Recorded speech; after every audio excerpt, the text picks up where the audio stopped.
With Spectrum News. Dr. Moyer, the next two questions are for you. She asks, the homeless first got this vaccine, so what is the next move?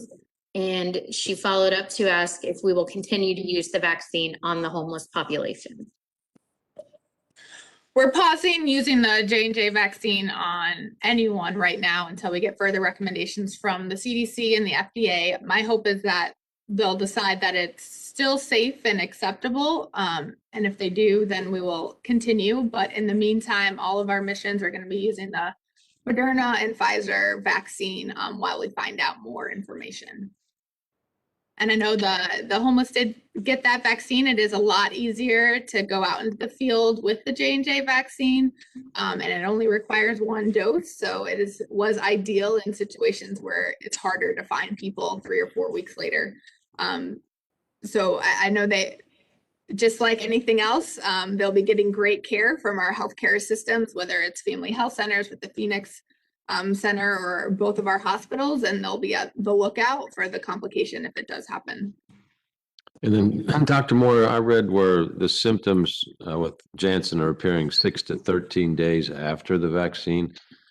I know it's preliminary, but does that mean if you're beyond that window that you don't need to worry about it?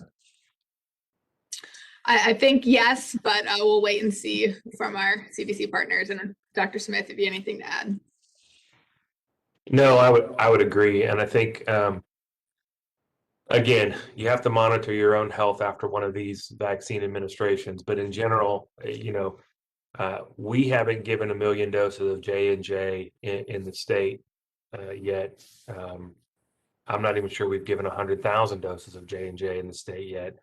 I wouldn't expect to see this complication in the entire state of Kentucky, given the number of doses we've given.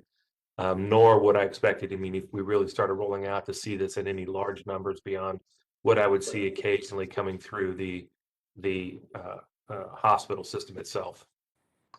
And I would echo that as well too. I was going to say I'm sure we haven't even given 1 million doses out, so I really don't expect to see this complication either, to be honest with you.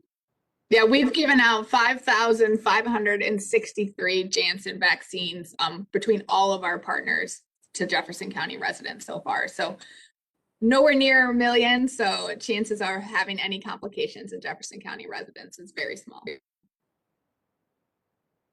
Thank you. Our next question is for Dr. Moyer from Drew Gardner with WLKY. He asks if there are any updates on the next steps for Luvax Mobile. So Luvax Mobile is very active. We have completed 29 missions since March 22nd and have 11 planned for the next week. I think our biggest challenge is switching those missions to Moderna and Pfizer vaccine over the coming week, but they are still going on as planned. And we're just going to be planning for second dose missions to go out to make sure everyone is fully protected. And those numbers and missions will continue to ramp up as Luvax broadband ramps down. So if anyone is interested, if you have a population that either has a hard time getting to one of the mass vaccination clinics or the pharmacy in your neighborhood, please email us at luvaxmobile@louisvilleky.gov, and we'd love to set you up with a mobile mission as well.